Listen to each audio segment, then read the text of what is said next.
Salut, c'est Chris, bienvenue sur Conte Fécond. Aujourd'hui, je vais parler du témoignage de Lison qui a fait une session d'urbex, vous savez, du coup de l'exploration urbaine, dans un manoir qui a failli être mortel pour elle et ses amis. Je m'appelle Lison, j'ai 23 ans, je suis diplômée d'un master de droit et là je prépare pour les concours de journalisme l'année prochaine. Bon courage, elle aime bien voyager, le piano et l'escalade. Mais surtout, voici son histoire.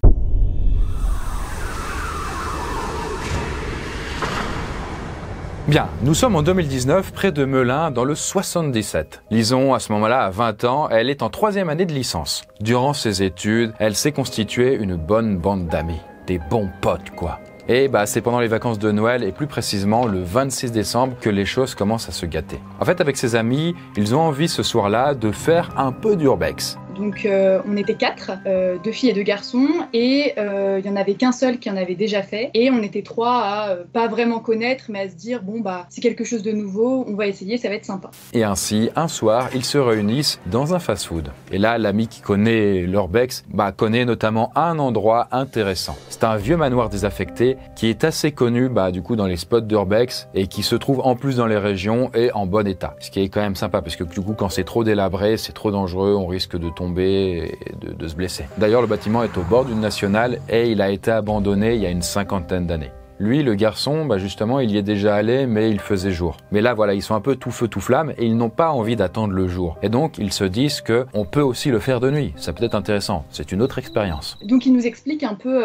l'histoire du lieu. Alors, au départ, je pense qu'il voulait aussi un petit peu nous faire peur, parce que c'est vrai que quand on fait de l'urbex, souvent, il y a des histoires d'esprits, de fantômes, etc. C'est des lieux abandonnés. Je pense qu'au départ, il voulait nous faire un petit peu peur. Et donc, il explique qu'une vieille dame habitait ici autrefois. Et elle serait morte sur place après être tombée un jour dans les escaliers. Bon, autant dire que Lison et les 2 autres amis n'y croient pas trop et qu'ils flairent juste le petit mensonge là. Mais ils se font quand même une promesse. Et on se promet qu'on n'y va pas là-bas pour se faire peur, on y va vraiment pour passer un moment un peu différent, pour faire une activité un peu insolite, mais que le but c'est pas de se faire peur, on y va juste pour visiter, juste pour passer un bon moment, et c'est tout. Surtout que c'est dans le noir, la zone est un peu dangereuse quand même, comme c'est un ancien bâtiment abandonné, tout le monde est ok, ils se font confiance. Là, Lison emprunte donc la voiture de ses parents ce soir-là. Mais ils ne vont quand même pas leur dire qu'ils vont en urbex, quand même. Là, ils se rendent jusqu'au manoir en suivant les indications de l'ami qui connaît l'endroit. Et voilà, au bout d'une bonne demi-heure de route, ils arrivent et ils se garent près d'un champ. Là, il est à peu près 22h, il fait bien nuit puisque nous sommes en hiver. Ils sont à quelques centaines de mètres du manoir et ils doivent traverser une route nationale à pied pour pouvoir s'y rendre. C'est quand même un peu dangereux puisqu'il y a quand même des voitures qui roulent à 90 km/h. Mais bon, il n'y a pas de souci, ils sont pas non plus manchots, donc ils traversent cette nationale et ils arrivent devant le grillage du manoir. Là, ils sortent les lampes torches et les lampes frontales. Le grillage était totalement en bon état. Il y a juste un endroit qui est un petit peu plus bas pour qu'en fait les gens qui sont déjà passés en urbex, c'est un trou qu'ils ont fait dans le grillage pour qu'on puisse passer dans le manoir. Donc on cherche un peu, on tâtonne pour trouver cet endroit dans le grillage. On le trouve, on saute le grillage et on atterrit dans le jardin. Et là ils ont une vue impressionnante puisque la nuit combinée au manoir sur ces 3 étages est très imposant, combiné au fait qu'en plus il y a du vent qui va frapper les volets.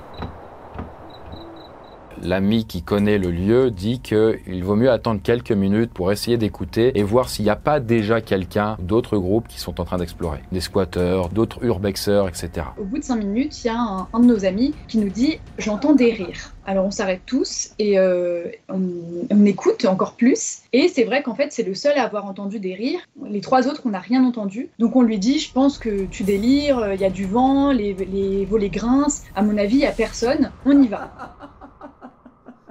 Et donc, ils rentrent dedans. Je précise que les portes d'entrée sont toujours ouvertes et qu'ils ont juste à s'y engouffrer. Là, dans la pièce d'entrée, il y a un escalier d'un côté en colimaçon qui monte jusqu'au 1er étage. Et de l'autre côté, il y a un escalier en bois qui va du rez-de-chaussée jusqu'au 3e étage, mais qui, lui, est cassé pour l'étage 1 et 2. Donc, eux, ils vont emprunter l'escalier en colimaçon pour monter jusqu'au 1er étage. Et voilà, leur petite exploration nocturne se passe bien pendant 30-40 minutes. Personne ne se fait peur, ça discute tranquillement, l'ambiance est plutôt sympa. Mais il faut quand même préciser que tout le monde est pris par cette atmosphère spéciale. Lieu abandonné, le noir, ancien manoir, la petite histoire qui tourne dans leur tête. Tout est cassé par terre, mais en même temps, il y a un très grand miroir au rez-de-chaussée dans l'ancien salon. Il y a plein de pièces super intéressantes. Il y a des salles de bain avec des baignoires anciennes. Il y a des pièces totalement vides où il n'y a que des graffitis si des gens qui sont avant passés par là. Bref, l'ambiance est particulière, mais tout le monde est admiratif devant cet endroit. Et en même temps, il faut savoir qu'au premier étage, il y a une pièce où il n'y a même plus de sol. Vraiment, l'endroit est délabré, quoi. Et donc, pour traverser cette pièce, il faut passer par un balcon pour aller dans la chambre à côté. Ce qui donne un petit côté labyrinthique, on va dire, au manoir. Et ainsi, parmi les 4, l'ami qui connaît bien les lieux, puisqu'il y est déjà allé, il fait office de guide.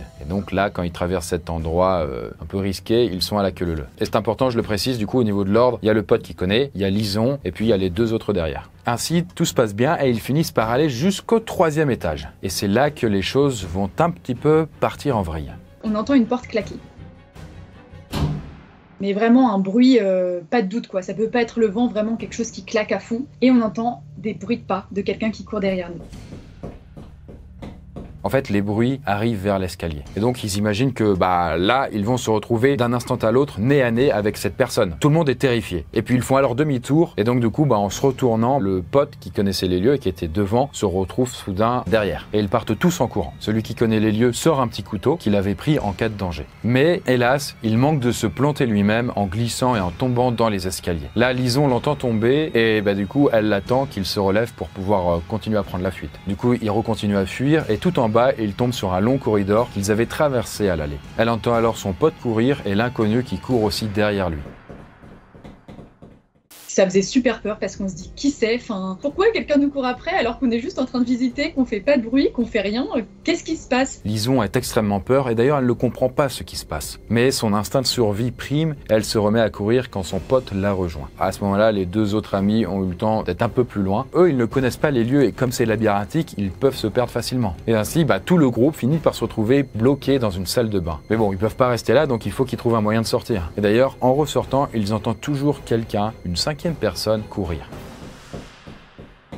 Ils essayent quand même donc du coup de rester groupés. Ils ont quand même peur de perdre l'un des membres du groupe. Voilà, dans un film d'horreur, on est d'accord, faut jamais se séparer. Mais bon, dans cette situation de stress, c'est difficile de voir tout ce qui se passe. Et donc on se retrouve en haut de l'escalier en colimaçon, on emprunte l'escalier en colimaçon au retour, on entend toujours quelqu'un, et là, en fait, il y a un énorme, je sais pas ce que c'était, un vase, du verre, j'en sais rien, en tout cas on lance un énorme truc dans les escaliers, et du verre qui s'éclate de partout dans l'escalier en colimaçon. En tout cas, ils sont passés juste avant, mais ils ont failli se le prendre sur la tête. Là, le groupe passe par la porte d'entrée, et Lison arrive alors en tête des autres, elle court vite pour pouvoir prendre la fuite. Et on arrive au grillage, et c'est vrai qu'on se retrouve à 3. Il y a une de nos copines qui est derrière et qu'on voit plus. Et en fait, ce qui s'est passé, moi je l'ai pas vu à ce moment-là parce que j'étais un peu plus devant. Et le chemin était boueux, elle a perdu sa chaussure dans le jardin, donc elle s'est retrouvée à moitié pieds nus. Elle semble avoir beaucoup de difficultés à courir, elle n'arrive plus à avancer. Là, l'un des garçons va la récupérer et lui dit « Il y a une ombre derrière toi ». Ils évaluent alors l'inconnu à peu près 30 mètres d'eux et ils repartent alors vers le grillage. Dans la panique, ils galèrent à retrouver le trou dedans, mais ils y parviennent quand même et ils tapent alors le plus gros sprint de leur vie. Ils traversent la nationale à l'arrache, ce qui est super dangereux avec les voitures, mais enfin ils arrivent à sa voiture, la voiture à Lison. J'arrive plus à retrouver mes clés de voiture, donc je continue, je cherche, elle tombe sous la voiture, je récupère mon sac, en fait j'étais dans tous mes états, j'étais encore flippée de ce qui pouvait se passer et je savais pas en fait si la personne continuait à nous suivre ou si elle avait lâché l'affaire, parce qu'elle nous avait quand même coursé après depuis le 3e étage jusqu'au jardin, donc on savait pas quand elle allait s'arrêter. Bon, à ce moment-là, Lison reprend ses clés, tout le monde monte dans la voiture, elle démarre et ils partent immédiatement. Après avoir roulé un petit quart d'heure, Lison veut s'arrêter pour reprendre ses esprits. L'autre fille, elle, de son côté, elle a envie de vomir, elle ne se sent clairement pas bien. En fait, tout le monde a besoin de faire une pause. Voilà, abonnez-vous, au revoir.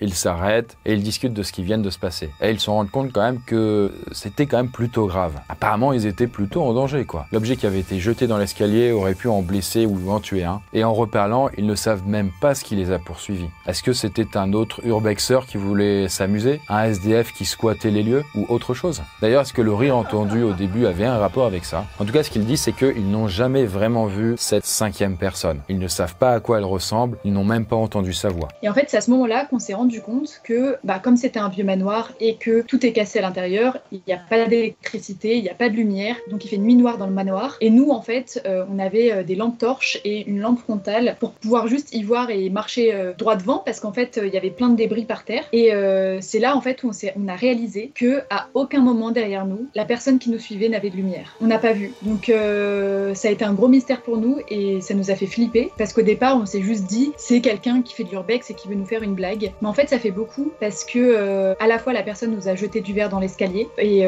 ça aurait pu nous tuer. À la fois, pour une blague, la personne s'est quand même déplacée et nous a coursé après du 3e étage jusqu'au grillage. Pareil, ça fait beaucoup. Et on a quand même vu une ombre, on a quand même entendu des pas, mais la personne n'avait pas de lumière. Et honnêtement, sans lumière, c'était impossible de se repérer parce qu'il faisait nuit noire et qu'il y avait des débris partout. Donc à tout moment, on pouvait tomber.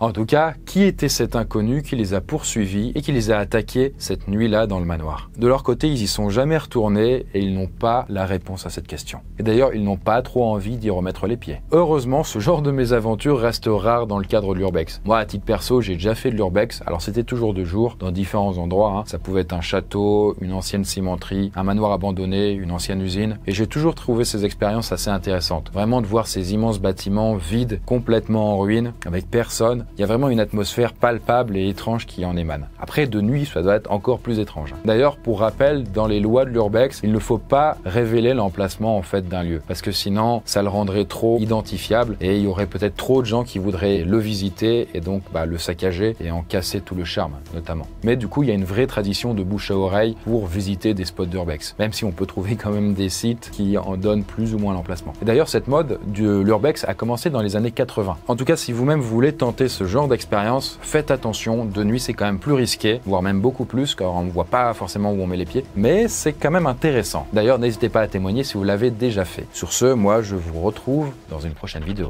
Bonne nuit.